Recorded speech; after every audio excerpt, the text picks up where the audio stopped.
नमस्कार पशुपालक मित्रांनो, तुम्ही पाहतात Y T. Patil dairy farm YouTube channel. या चॅनलमध्ये मी तुमचं पहिल्यांदा सहर्ष स्वागत करतो.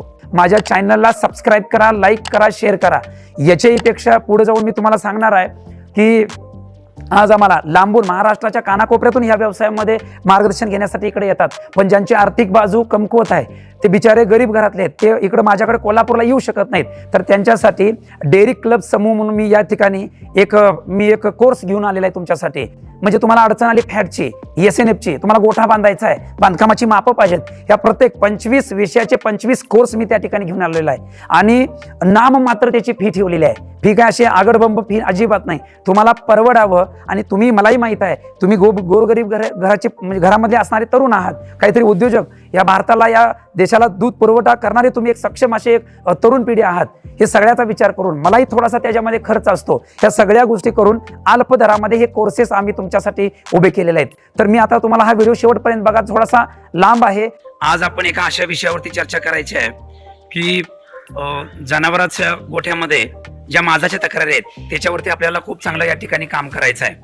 तर आता विषय कुठला निवडलेला आहे मी, तर हा व्हिडिओ तुम्ही शेवटपर्यंत बघा. जेवढ्या काय माझाच्या तक्रारी असतील त्या माझाच्या तक्रारीवरती आम्ही उपाय आमच्या गोठ्यामध्ये काय चालू केलेला आहे, किंवा काय नेमकं टेक्निक आहे की आमच्या गोठ्यामध्ये रिपीट ब्रीडिंगचा ज्या काय समस्या आहेत त्या फार कमी आणलेल्या आहेत. यासाठी आम्ही खूप चांगले प्रयत्न करतो आणि आम्हाला आमच्या गोठ्यावरती डॉक्टरांचं सुद्धा मार्गदर्शन या ठिकाणी खूप चांगल्या पद्धतीने भेटतं. तर आम्ही काय करत आहोत ते तुम्ही शेवटपर्यंत हा व्हिडिओ बघा. आणि ज्या ज्या गोष्टी आहेत त्या तुम्ही सुद्धा तुमच्या गोठ्यामध्ये करू शकता, कारण हे शेवटी डॉक्टरांच्या सल्ल्यानेच हा सगळा विषय चालतो. आणि आम्हीही आमच्या गोठ्यामध्ये बारकावे आहेत. तर ज्यावेळेला गाय व्यवस्थापनामध्ये आणि म्हैस व्यवस्थापनामध्ये म्हशी आपल्या गोठ्यामध्ये डिलिव्हरी होते किंवा जनावर वासरू देतात, त्यावेळेला त्या गाई म्हशीच्या पोटातून बाहेर पडल्यानंतर ते गर्भाशयामध्ये इन्फेक्शन होत असतं. तर विषय असा आहे की 1 महिन्याच्या आत एकदा ते 2 वेळेला आम्ही डॉक्टरांच्या सल्ल्यानं औषध गरजेनुसार सोडतो. म्हणजे अतिशयोक्ती पण आम्ही अजिबात करत नाही. सांगायचं तात्पर्य काय, म्हशीमध्ये मुका माज असतो आणि गायीमध्ये स्पष्ट माज असतो. आणि मुक्या माजामध्ये जनावर आपल्याला समजत नाहीत माजावर येताना. तर या मुक्त गोट्यामुळे माज आम्हाला हळूहळू समजायला लागला. पण आम्ही डिलिव्हरी झाल्यानंतर डॉक्टरांच्या सल्ल्यानं त्यांना बोलवतो आणि 15 दिवसाच्या दरम्यान औषध त्यांच्या गर्भाशयामध्ये सोडतो. तर ह्याच्यामुळे काय होतं, वर्षाला 1 वेत मिळणं शक्य होतं. एका जनावराचं वर्षाला जर 1 वेत मिळालं तर म्हशीमध्ये जवळजवळ 2200 ते 2400 लिटर दूध मिळतं. आणि 60 रुपयाने जर हिशोब केला तर जवळजवळ 1.25 लाखाच्या वर ते 1.5 लाखाच्या दरम्यान आपल्याला या ठिकाणी उत्पादन मिळतं. गाईमध्ये सुद्धा तसंच आहे. एका वेताला जर 3600 ते 4000 लिटर जर एका गाईच्या पाठीमागं जर मिळालं तर आपल्याला ते पण 1.25 लाख ते 3 लाखाच्या दरम्यान आपल्याला उत्पादन मिळतं. सांगायचं तात्पर्य एवढंच आहे, एखादी जशी आपण ऊसाची शेती करतो त्याच पद्धतीनं गाई म्हशीचं सुद्धा वेत हे वर्षाला झालं पाहिजे. यासाठी बारकावे आपल्या शेतकऱ्याकडे असणं फार गरजेचं आहे. तर काय नेमकं बारकावा आहे ते आपण या व्हिडिओमध्ये मी तुम्हाला सांगणार आहे. शेवटपर्यंत तुम्ही हा व्हिडिओ बघत चला. आज आमचं टोटल कुटुंब, डॉक्टर साहेब, अमरदादा आणि त्यांचा मुलगा सुद्धा, आता दिवाळीची सुट्टी आहे, त्याचा मुलगा सुद्धा या ठिकाणी थोडंसं आम्हाला त्याचं सुद्धा सहकार्य मिळतं. तर आता डॉक्टर साहेब आम्हाला ज्या गोष्टी जनावरांच्या गर्भाशयामध्ये जे इन्फेक्शन आहे, जनावर डिलिव्हरी झाल्यानंतर बरोबर 15 ते 20 दिवसात आम्ही अशा पद्धतीने सगळं नियोजन करतो. तर गर्भाशयाला जर इन्फेक्शन असेल, दह्यासारखी जर घाण पडत असेल, तर या ठिकाणी प्रोव्हायडिन आयोडीन हे वापरतो. त्याचबरोबर मेट्रोनिडाझोल ही पण अँटीबायोटिक आहे. त्याचबरोबर ऑक्सिटेट्रासायक्लिन पण आहे, हे पण वापरतो. हे NS मध्ये टाकून आपण त्या गर्भाशयाच्या पिशवीमध्ये सोडतो. NS पण या ठिकाणी दिलेला आहे. ज्याला गर्भाशयाचं खूप मोठं इन्फेक्शन आहे त्याच ठिकाणी आपण सेफ्टी 4 पण अँटीबायोटिक देतो. त्याचबरोबर ठराविक जनावरांना हे ऑल्टॉक्स पण आहे. त्याचबरोबर म्हणजे असे खूप काही अँटीबायोटिक्स आहेत. हे डॉक्टरांच्या सल्ल्यानं आपल्याला या ठिकाणी सोडावं लागतं आणि ते जसं सांगतील तसं आम्ही काम करत असतो. आणि एवढं ठरलंय आमचं की ह्या दुधाच्या व्यवसायामध्ये जेवढे काय बारकावे शोधता येईल तेवढं शोधणं फार गरजेचं असतं. आता आम्ही जेवढे काही इन्फेक्शन आहेत, जेवढे ताजी वेल्यात त्या जनावरांच्या गर्भपिशवीची काय अवस्था हे बघण्यासाठी आम्ही आता जाणार आहोत. त्यासाठी हे एवढं सगळं साहित्य या ठिकाणी तयार आहे. या ठिकाणी गन पण आहे, त्याचबरोबर ही स्ट्रॉ पण आहे, अँटीबायोटिक्स आहे, त्याचबरोबर जनावराला एखादा फॉस्फरस कमी असेल, डिफिशियन्सी असेल तर त्याला ते पण देऊ शकतो. म्हणजे हे सगळं यंत्रणा आपल्या आता तयार आहे. तुम्ही हा व्हिडिओ शेवटपर्यंत बघा, कारण ह्या गोष्टी जर तुम्ही केल्या तर तुमच्यासुद्धा गोठ्यातल्या गाभाच्या तक्रारी कमी होतील. पशुपालक मित्रांनो, आता तुम्हाला सांगायचं झालं तर ही जी म्हैस आहे ना, तुम्ही म्हणाल अरविंद पाटलाच्या गोठ्यामध्ये हे जनावर खराब कसं? तर हे हा गोठा एक विकाय काढला होता आणि ही कत्तलखान्याकडे जाणारं जनावर होते. हे मी माझ्या गोठ्यात आणून तिला गाभ करून एकदम म्हणजे त्या मालकानं अतिशय वाईट परिस्थिती केलेली होती. तर ती त्यातली मी जवळजवळ 45,000 रुपयाला ही आणली आणि ती आता जवळजवळ 5-5 लिटर 10 लिटर दूध आले आणि नेमकं तिची अवस्था अशी झाल्यामुळं जार पण अडकले आणि आता तिला इन्फेक्शन झालेलं होतं. तर आता डॉक्टर साहेब पण आलेले आहेत आणि आम्ही हे सगळं नियोजन आता केलेलं आहे. आमचे बंधुराजे आहेत, भैया पण आहे आणि आता आपण त्या जनावराला या ठिकाणी हिला 1 महिन्याच्या दरम्यान झालेला आहे. हिला 1 महिना झालेला आहे आणि तिच्या गर्भाची काय अवस्था आहे ते बघूया, गर्भाशयाची, आणि त्याच्यामध्ये कुठला अँटीबायोटिक सोडायला लागतं हाही विषय फार महत्त्वाचा आहे.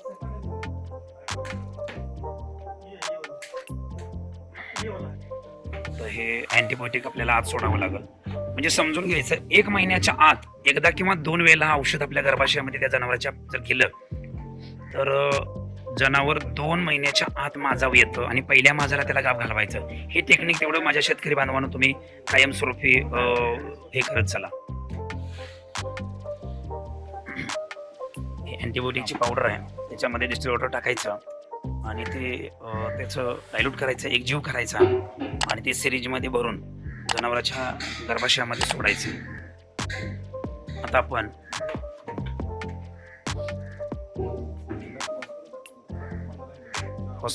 हिला फॉस्फरस द्यावं लागणार,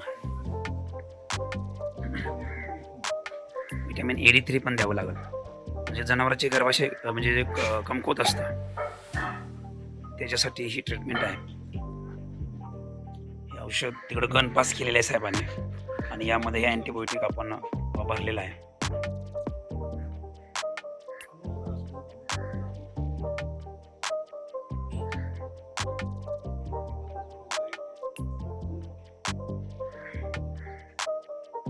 आज आपण ही अँटीबायोटिक आता भरलेला आहे आणि आता ह्या 1 नंबरच्या म्हशीला ही ट्रीटमेंट देण्यात येत आहे.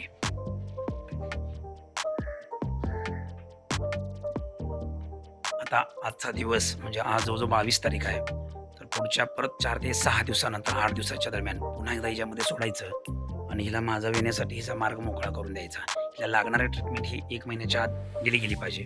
हा सगळ्यात महत्त्वाचा विषय या पशुपालनामध्ये. म्हणजे गाभाच्या तक्रारी ज्या आहेत, तुम्ही जवळजवळ 3 ते 4 वेळेला जर जनावर रिपीट आलं असेल तर तुम्ही आता त्याला भरवू नका. डॉक्टरांच्या सल्ल्यानं गर्भाशयाला सूज आहे का, त्याच्यामध्ये इन्फेक्शन आहे का, दह्यासारखी घाण पडत्या का, हे डॉक्टरांच्या बरोबर तुम्ही बोलत चला. कारण अशा गोष्टी केल्यानंतरच आपलं ते जनावर गाभण जाणार आहे. आणि आता वातावरण पोषक आहे, थंड वातावरण आहे. कारण आता ऑक्टोबरपासून ते चांगलं जानेवारी फेब्रुवारीपर्यंत ह्या 4-5 महिन्यामध्ये जनावर गाभ धरण्यासाठी वातावरण अतिशय पोषक आहे. हिला आता डॉक्टरांच्या म्हणण्यानुसार गर्भाशय अतिशय कमकुवत आहे, हिला फॉस्फरसची डिफिशियन्सी आहे. तर फॉस्फरस आणि व्हिटॅमिन A3 हे द्यायला लागणार. मिनरल मिक्सचर आता हिला 100 ते 125 ग्रॅम चालू आहे दिवसाला. फॉस्फरसचं इंजेक्शन द्यायचं, टोनोफॉस पण द्यायचं आहे. 15 मिली टोनोफॉस पण या ठिकाणी दिलेला आहे. आता ही लाईन सगळी आपली ही दुधाची आहे. आता या दुधाच्या ह्या सगळ्या लाईनमध्ये सांगायला झालं तर जवळजवळ 30 ते 40 जनावरं या ठिकाणी आहेत. तर यांना सगळी म्हणजे सगळी जवळजवळ मला वाटतं इथं 80% गाभण आहेत. त्यांच्या ताज्या व्यालेल्या आहेत. ह्या आपण या ठिकाणी औषध सोडायचं. या ठिकाणी ही एवढी टीम असते आमची. डॉक्टर साहेब असतात, आमचे बैल कामगारसुद्धा चांगल्या पद्धतीत आणि ही सगळी टीम असते. बाबा असतात या ठिकाणी, त्यांच्या हातामध्ये लिखाणाचं काम असतं. प्रत्येक जनावराचं रेकॉर्ड हे एका साध्या वहीमध्ये ठेवलं जातं. फार मोठं सॉफ्टवेअर घ्यायची काही गरज नाही. दुग्ध व्यवसायामध्ये रोजच्या रोज एक रजिस्टर ठेवून कुठल्या गाईला कितवा महिना, कुठल्या गाईला कितवा महिना हे करून आमचा एक ग्रुप केला आहे, फॅमिली ग्रुप. त्या ग्रुपला सगळं डिटेल्स आपल्याला या ठिकाणी हे सगळं आम्ही भरतो, म्हणजे माहिती टाकत असतो. तर आज आपल्याला ही पण एक कालवड आहे.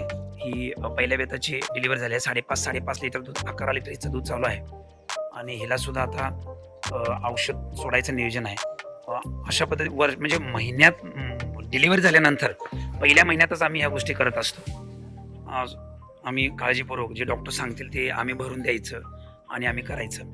आता गाबाच्या तक्रारीमध्ये मेट्रायटिसमध्ये आम्ही प्रोइडिन ऑइडिन आणि मेट्रो 20-20 मिली डायल्यूट करतो आणि सोडून देतो.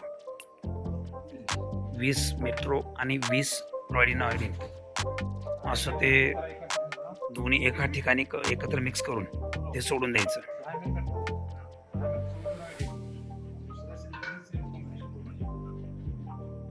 ह्यामुळे होतं काय की मेट्रायटिस नावाचा आजार कमी होतो आणि लवकरात लवकर आई होण्यासाठी मार्ग म्हणजे सुखकर होतो. तर यासाठी माझी एक विनंती आहे तुम्हा सगळ्यांना की तुम्ही सुद्धा तुमच्या गाईला म्हशीला अशाच पद्धतीने ही ट्रीटमेंट करावी डॉक्टरांच्या सल्ल्यानं. कारण तुम्ही म्हणजे कसं असतं, हरियाणाची म्हस माझा येत नाही किंवा पंजाबच्या गाई आपल्याकडे गाब जात नाहीत, म्हणजे बेंगलोरच्या गाई आपल्याकडे गाब जात नाहीत, अशा सगळ्या गोष्टी आहेत. तर ते असं न करता आपण ह्या गोष्टी समजून घ्यायच्या. आता हे प्रोइडिन आयोडीनमध्ये त्याला पण इन्फेक्शन ते निडलच्या सहाय्यानं आपण या ठिकाणी काढून घ्यायचं आहे. 10-10 मिली करून 20 मिली मेट्रो आणि 20 मिली प्रोइडिन आयोडीन ही दोन्ही औषधं एकत्र आता हे मिक्स केलेले आहेत आणि ही आता जनावराच्या गर्भाशयामध्ये सोडली जातात. याच्यामुळं गर्भाशयातला पूर्ण कचरा किंवा दह्यासारखी जी घाण असते ती पूर्ण निघून जाते आणि मग जनावर येणाऱ्या काही दिवसामध्ये 100% माझ्यावर येतात. तर हे सोडून झाल्यानंतर सिरिंज पण गरम पाण्यामध्ये हे धुवून परत दुसरं औषध अँटीबायोटिक त्याच्यामध्ये वापरावं लागतं. पुढची पण आता म्हैस बांधून तयार आहे. अशा जवळजवळ 5 ते 6 आता डॉक्टर साहेब गेली जवळजवळ आपण 14 ते 15 वर्ष झालं तुम्ही आमच्या गोट्यामध्ये हे काम करत आहात आणि तुमच्या ह्या सहकार्यामुळंच आमचा पण म्हशीचा गोठा हा यशस्वी झालेला आहे. तर आम्ही एकच ठरवलं आहे की जनावर माझ्यावर आलं की पहिला मास सोडायचा नाही. ह्या टेक्निकलनं आपण झालोय. मग तो मास कितव्याही दिवशी येऊ देत, 28व्या दिवशी येऊ देत, 35व्या दिवशी येऊ देत किंवा 1 महिन्यानंतर 1.5 महिन्यानंतर येऊ देत, पण पहिला मास सोडायचा नाही. आणि त्यामुळे काय झालंय, जास्तीत जास्त दुधाचं उत्पादन घेण्यासाठी आम्हाला सोपं व्हायला लागले. तर आपल्याला आता ह्या गर्भाच्या ह्याला जर बघितलं तर हे घाण इतकी घाण म्हणजे मेट्रायटिस आहे. ही घाण खाली पण आपण या ठिकाणी बघू शकता. हे असं जर असलं तरी सुद्धा तुमची गोट्यातली गाय किंवा म्हैस गाभ धरू शकत नाही. हे सगळ्यात महत्वाचं आहे. याला औषधं सोडावं लागतं. हे बघा अशा पद्धतीची घाण हे सगळं पडत असते आणि याच्यामुळे आमचं जनावर रिपीट माझ्यावरती येतं. हा अतिशय महत्वाचा विषय आहे. हे डॉक्टरांच्या सल्ल्याने ह्या सगळ्या गोष्टी करणं फार गरजेचं आहे. डॉक्टर साहेब आता याला म्हणजे घाण म्हणजे त्याच्या मेट्रायटिस आहे. हा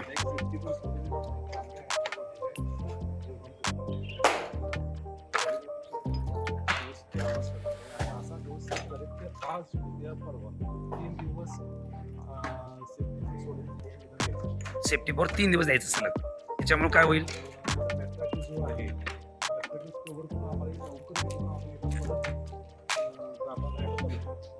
आज या ठिकाणी सेफ्टी फॉर हे अँटीबायोटिक आपल्याला सलग 3 दिवस द्यायचा सल्ला आपल्याला दिलेला आहे आणि हे आता आपण त्याच्यामध्ये डिस्टिल वॉटर टाकून हे तयार करून घ्यायचं आणि त्या म्हशीला सलग आपल्याला 3 दिवस द्यायचा आहे. यानं काय होईल, गर्भाशयाची पिशवी साफ होईल, इन्फेक्शन होणार नाही आणि जनावर आम्हाला वर्षभर. साहेब थोडं जरा असं बोलता आपल्याला आम्ही जी गेली 14-15 वर्ष झाली जे काय आता हिच्यामध्ये औषध सोडून घेतलेलं आहे. जवळजवळ आपल्याकडे आता 6 ते 7 जनावरांना आम्ही औषध सोडून घेतलेलं आहे, जेणेकरून डिलिव्हरी होऊन त्यांना जवळपास सांगायला झालं तर 1 महिन्याच्या दरम्यान झालेलं आहे. आता ही पहिल्या माझाला आपल्याला गाभ घालवायच्या, म्हणजे 8-10 दिवसात 15 दिवसात ही माझा येऊ शकतात. आता आपण गायीमध्ये सुद्धा असंच आहे. गायीची डिलिव्हरी झाल्यानंतर आता हिला जवळजवळ 15 दिवस डिलिव्हरी होऊन झालेले आहेत. फक्त गर्भाशयामध्ये इन्फेक्शन आहे किंवा नाही हे चेक करायचं आहे आणि जर इन्फेक्शन असेल तर आपल्याला त्याला औषध सोडायचं आहे. कारण ही सुद्धा 1 महिन्याच्या दरम्यान पहिल्या माझाला आपल्याला भरवायचे आहे. कारण तुमचा एक प्रश्न आता उपस्थित होणार आहे, मलाही माहिती आहे, तुमच्या कमेंट येणार आहेत. लवकर गाभ भरवल्यानंतर दूध कमी येतं का किंवा लवकर लावल्यानंतर दूध किती महिने देणार, हे सुद्धा अतिशय महत्वाचं आहे. आज या ठिकाणी याला पण इन्फेक्शन आहे. आज हे बघू शकता तुम्ही, खूप म्हणजे खूप प्रचंड घाण आहे, याच्यामध्ये इन्फेक्शन आहे. आता याच्यामध्ये आपल्याला औषध सोडायचं आहे. एवढी काळजी तुम्ही जर या पंजाबच्या, बेंगलोरच्या किंवा आपल्या महाराष्ट्रामध्ये असणाऱ्या किंवा तुमच्या घरच्या पैदा झालेल्या ज्या काही जनावर आहेत यांना जर तुम्ही या ठिकाणी जर काळजी घेतली तर असा मेट्रायटिस, याला मेट्रायटिस नावाचा आजार म्हणायचा, तो गर्भाशयाचा दाह आहे. आज जखमा होतात, पस तयार होतो आणि इन्फेक्शन होतं आणि जनावर 6-6 महिने गाभण जात नाही. एवढं काम करायचं की आता ह्याला कोणतं काय औषध द्यायचं हे पण आपल्याला तुम्हाला समजून जाईल. त्या पद्धतीने तुम्ही पण ट्रीटमेंट ही करत चला. आज आपल्याला डॉक्टर साहेबाला आता काय द्यायचं आहे? म्हणजे आजचा 8वा ते 10वा दिवस आहे या गाईचा. एनएसने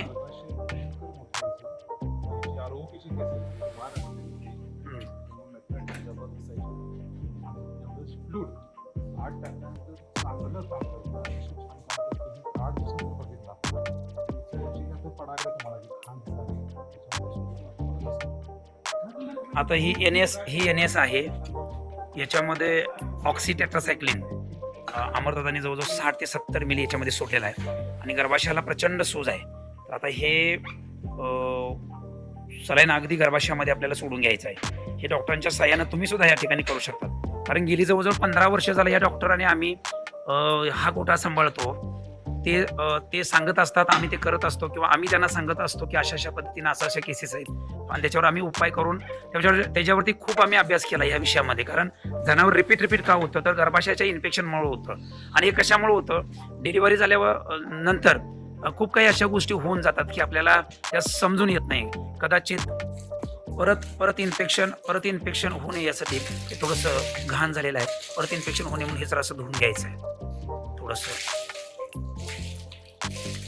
या जनावराला आता हे एनएस आणि ऑक्सी हे सोडायचं आहे.